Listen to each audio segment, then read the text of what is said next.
"We don't need old men like you dragging us down," she said, flipping her hair as if dismissing me was a formality. "My name is Stanley Rowe. I'm 59 years old and had been the operations manager at Harper Machinery in Indianapolis, Indiana, for the past 18 years. Not the kind of man who made speeches or demanded attention in meetings, just the steady hand that kept the gears turning at a company that manufactured industrial equipment for half the factories in the Midwest." I just smiled sarcastically, nodded once, and walked out of Vanessa's office. No arguments, no threats, no drama. Just cleared out my desk methodically while the younger staff averted their eyes. Some of them had been hired as teenagers, now men and women with families, and I'd trained every single one, but nobody said a word as I packed up almost 2 decades of my life into a cardboard box. Charles Harper had built the company with his own hands 43 years ago. Started with a single lathe in his garage, built it into a $30 million business through pure grit and a reputation for reliable machinery. He'd handpicked me to run operations when his health started failing. "You're the only one I trust not to cut corners," he'd said. Now his daughter Vanessa, 28 years old with a business degree and 2 years living in Miami, had decided the company needed modernization and fresh perspectives. Code for getting rid of anyone who remembered how things were done before spreadsheets replaced common sense. As I walked to my truck, carrying that pathetic box of personal items, I felt a strange calm. Because what Vanessa didn't know, what she hadn't even bothered to check, was that my employment contract had a very specific clause. One that Charles himself had insisted on to keep me from being poached by competitors. A severance penalty equal to 2 full years' salary if I was terminated without cause. I placed the box in the passenger seat and sat there for a minute, hands resting on the steering wheel. Through the windshield, I could see the production floor. Equipment I'd maintained myself, systems I'd implemented, people I'd hired. All about to learn what happens when institutional knowledge walks out the door. I didn't slam the door, didn't screech out of the parking lot. Just turned the key, put the truck in drive, and headed home to call Harold Preston, a lawyer friend who'd been waiting for an excuse to take on a corporate case this straightforward. I'd never been the flashy type. Married 29 years to my wife Linda before cancer took her 4 years ago. Raised 2 kids who were both doing well, son in Denver with an engineering firm, daughter teaching 3rd grade in Cleveland. My life had been built around consistency and reliability, the same approach I'd brought to Harper Machinery. Charles Harper had been more than just a boss. In many ways, he was the father figure I never really had. My own dad having disappeared when I was 11, leaving my mother to raise 3 boys on a secretary's salary. Charles had taken a chance on me back when I was 41, coming off a layoff from a dying automotive plant with nothing but hands-on experience and a community college degree in mechanical engineering. "Credentials don't build machines," Charles had said during my interview. "Men with sense and skill do." He'd promoted me to operations manager within 2 years. Charles and I weren't the types to go fishing together or hit the bar after work. But there was a respect between us that went beyond the workplace. When Linda got sick, he'd been the one to rearrange my schedule without me even asking, ensuring I could take her to every treatment. Family first, Stanley. Always. The first warning sign came about a year ago when Vanessa started showing up at meetings, fresh out of business school, carrying a leather portfolio and trailing a cloud of expensive perfume, talking about synergy and market disruption. I'd catch Charles wincing sometimes at her suggestions, proposals that would have gutted our quality control or outsourced components we'd always made in-house. But he never contradicted her publicly, just quietly fixed things afterwards. "She needs to learn, Stanley," he'd told me one afternoon, leaning against my office doorframe. "Some lessons can't come from books." The second warning was when Charles announced his retirement 3 months ago. "Heart problems," he said, though I suspected it was more about succumbing to Vanessa's pressure. He looked defeated when he handed me the updated organization chart with Vanessa's name at the top. "I made her promise to keep the core team intact," he'd said, not quite meeting my eyes. "The experience you all bring is what makes this place work." I just nodded, but something in my gut tightened. The way Charles wouldn't look directly at me, like he knew what was coming but couldn't bring himself to say it. The morning after my termination, I was sitting at my kitchen table reviewing my employment contract with Harold when my phone rang. Charles's name lit up the screen. I almost didn't answer it. Almost. But 18 years of respect doesn't vanish overnight. Stanley. His voice sounded strained. What the hell happened yesterday? Ask your daughter, I said, keeping my tone neutral. Not angry. Just stating facts. I did. She said you were... He paused, searching for words. Resistant to the new direction. Said you were undermining her authority with the floor team. I said nothing. Just let the silence stretch between us. Charles knew me better than that. Knew I'd never undermined anyone. You're going to file, aren't you? He finally asked. Already have, I replied. Harold Preston is handling it. Charles exhaled heavily. I told her to look at the contracts. Told her before I stepped down that there were protections in place. Another pause. She said she cleaned house yesterday. You, Thomas, Jennifer, anyone over 50. My jaw tightened. Thomas had been our head of engineering for 12 years. Jennifer ran the quality control lab like it was her personal kingdom, both irreplaceable in their own ways. Is that the direction you wanted, Charles? Clearing out everyone who built the place with you? You know it's not, he said, voice tired. But I gave her control.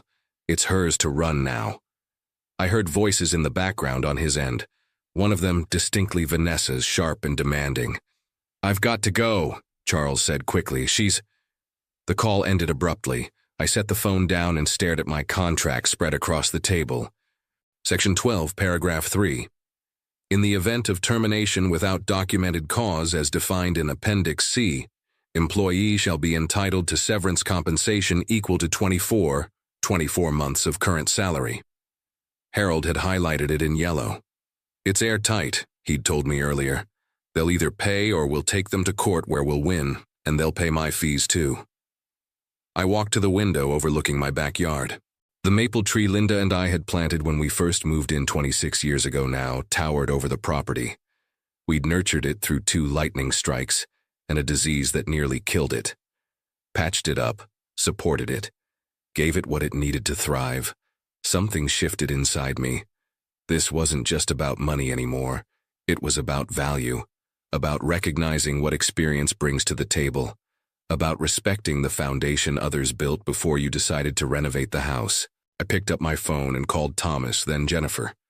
By noon, I'd spoken with every veteran employee Vanessa had axed.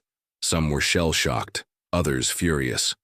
All of them worried about their futures. Take a breath, I told each of them. Check your contracts, call Harold. Then I made one more call to Douglas Klein, owner of Precision Parts across town, a man who'd been trying to hire me away from Harper for years. Still interested in that conversation? I asked him. 3 days after being fired, I sat across from Vanessa and Harper Machinery's corporate attorney in a downtown office. Harold Preston beside me, his weathered briefcase open, my contract prominently displayed. This is ridiculous, Vanessa said, not even looking at the document. We're implementing a new direction, that's cause enough. Harold, 67 with the patient demeanor of a man who'd seen every corporate trick, simply pointed to the highlighted clause. Termination without cause, as defined in Appendix C, requires severance equal to 24 months' salary, approximately $320,000 in Mr. Rowe's case. The corporate lawyer, young guy named Justin who looked fresh out of law school, scanned the contract with growing discomfort. Miss Harper, the definition of cause here is quite specific. Performance issues, ethical violations, criminal acts. He was resistant to change, Vanessa interrupted, crossing her arms. That's insubordination. Where's the documentation? Harold asked. Written warnings, performance improvement plans? Because Appendix C requires a documented pattern, not a single instance. Justin flipped through a thin folder in front of him, finding nothing. Vanessa's face tightened. Fine. So we pay him a few months' severance and move on. 24 months, Harold corrected. As stipulated. That's ridiculous, she snapped. We'll offer 6 months. Take it or leave it. I stayed silent, watching her. In that moment, she reminded me of her father, the same stubborn set to her jaw. But Charles's stubbornness had always been in service of building something. Hers seemed aimed at tearing down. Harold closed his briefcase. Then we'll proceed with legal action. Discovery should be interesting, especially regarding the simultaneous termination of multiple employees over 50. Justin's eyes widened slightly. He leaned toward Vanessa and whispered something urgent. She brushed him off. "Before you make threats," Vanessa said to me, ignoring Harold completely, "you should know we're prepared to fight this. You'll be tied up in court for years." I finally spoke. "I've got time. And we'll make it known throughout the industry that you're difficult," she added. "Good luck finding another position at your age." That's when her father appeared in the doorway. I hadn't seen Charles since his retirement party. He looked thinner, paler, but his eyes were sharp as ever. "Vanessa," he said quietly, "a word. We're in the middle of something, Dad. Now." Not a request. They stepped outside. Through the glass wall of the conference room, I could see them arguing. Charles gesturing emphatically, Vanessa's posture growing more defensive. When they returned, Vanessa wouldn't look at me. "Justin," Charles said, "prepare the severance agreement as written in the contract." "Dad," Vanessa started. "Not now." Charles turned to me. "I apologize, Stanley. This isn't how I wanted things to end." I nodded once. Nothing more needed to be said between us. As Harold and I stood to leave, Vanessa stepped in front of me. "This isn't over. I'll be reviewing all vendor relationships. Any company that hires you can forget about doing business with Harper." Charles paled at her words but said nothing. I just nodded again, thinking about my conversation with Douglas Klein the day before, about the partnership offer he'd made, about the niche market Harper had been ignoring for years that Precision Parts was poised to enter. "You're right about one thing," I told her. "It isn't over." The severance payment hit my account a week later. $320,000 minus taxes. More money than I'd ever seen at once. I should have felt vindicated. Instead, I felt hollow. Money wasn't the point. Neither was revenge, really. It was about something deeper. That same afternoon, I met Thomas Baldwin, our former head of engineering, at a diner halfway between our homes. The place was nearly empty at 3 in the afternoon. Just a couple of truckers at the counter and us in a back booth. "Harold got me a year's severance," he said, stirring his coffee without drinking it. "Not as good as your deal, but better than nothing." "They want you to sign an NDA?" Thomas nodded. "Can't talk about proprietary processes or business practices for 5 years. He gave a bitter laugh. 40 years in engineering and suddenly I can't talk about my own work. "You signing it?" "Don't see much choice. Got a granddaughter starting college next year." I pushed a business card across the table. "Douglas Klein, Precision Parts." "He's looking for a consultant," I said. "Someone who understands precision hydraulics. No NDA required." Thomas stared at the card. "Harper would sue me if I took this." "Not if you're just advising on general industry standards. Nothing proprietary about that." He pocketed the card slowly. "What's going on, Stanley? This isn't like you stirring the pot." I hadn't told anyone about my arrangement with Douglas yet, but Thomas deserved to know. We'd worked side by side for over a decade. "I'm partnering with Precision," I said quietly. "Douglas is bringing me in to head up a new division. Specialized hydraulic components. The small batch high-margin stuff Vanessa thinks is a waste of time." Thomas's eyebrows shot up. "The custom work? Charles always said that was Harper's future. And Vanessa's killing it to focus on mass production. Thinks she can compete with overseas manufacturers on price." "She can't," Thomas said flatly. "Not with our labor costs." "I know. So does Charles." Thomas leaned forward. "Is that why you're telling me this? You think Charles is involved somehow?" I shook my head.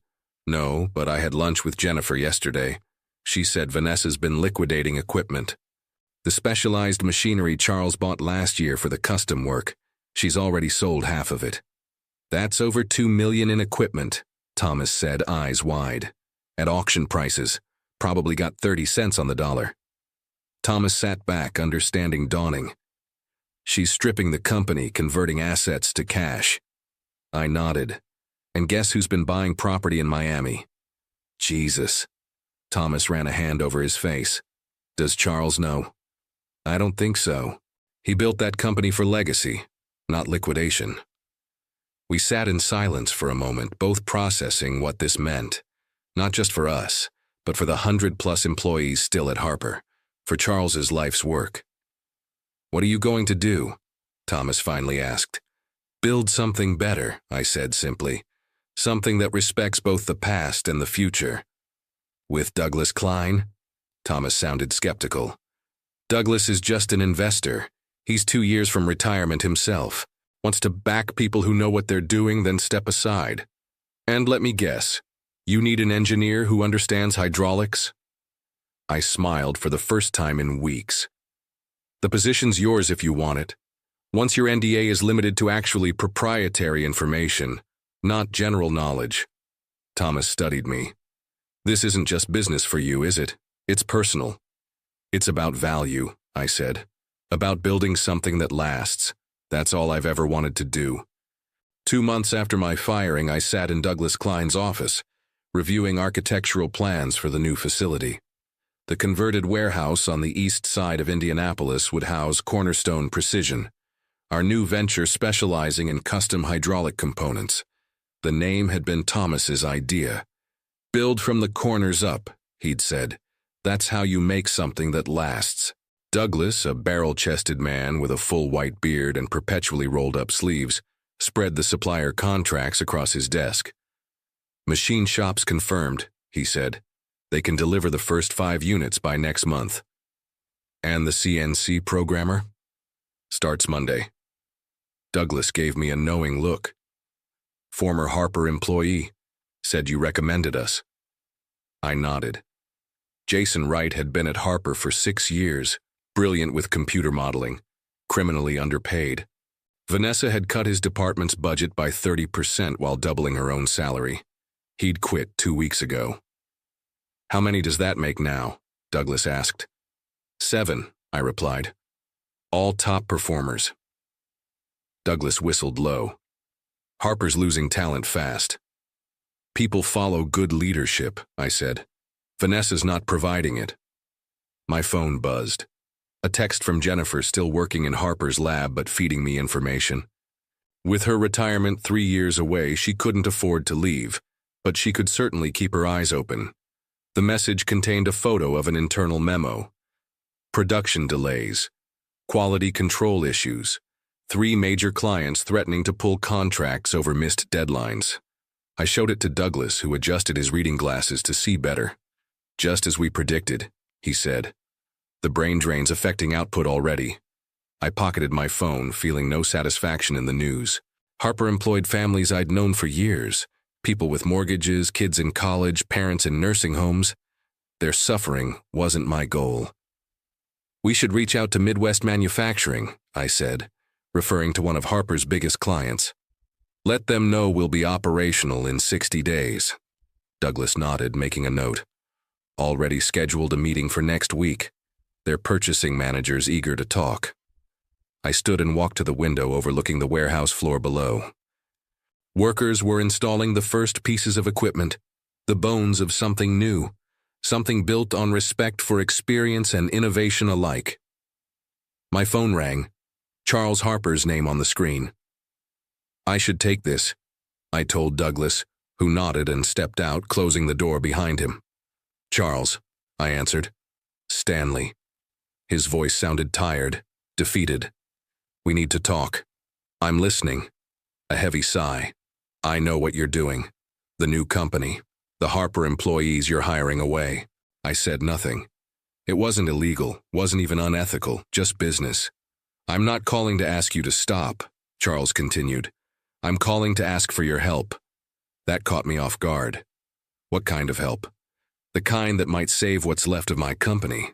He paused. Vanessa's been selling off assets, cutting corners on quality. The board's concerned. So am I. Why tell me this? Because you're the only one who knows every part of the operation.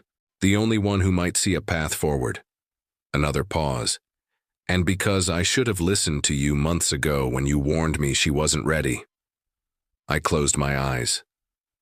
Thought about all those years working alongside Charles. Building something we were both proud of. Something that employed hundreds of people who trusted us to make good decisions. What exactly are you asking, Charles? Come to my house tonight, 7. Bring Thomas if he's willing. The board wants to meet, to discuss options. Options. Yes. Charles's voice strengthened slightly. Including a change in leadership. I looked down at the warehouse floor again, at our small but growing operation, at the future I'd been building out of the ashes of betrayal.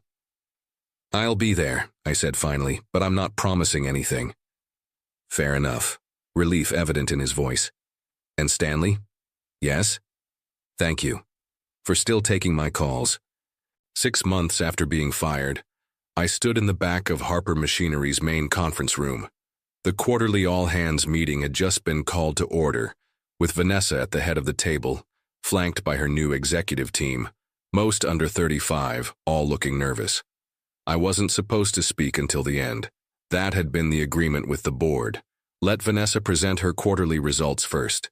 Give her the chance to explain the 37% drop in revenue, the lost contracts, the quality control failures. She was halfway through a presentation blaming market conditions and legacy inefficiencies when she noticed me. "What is he doing here?"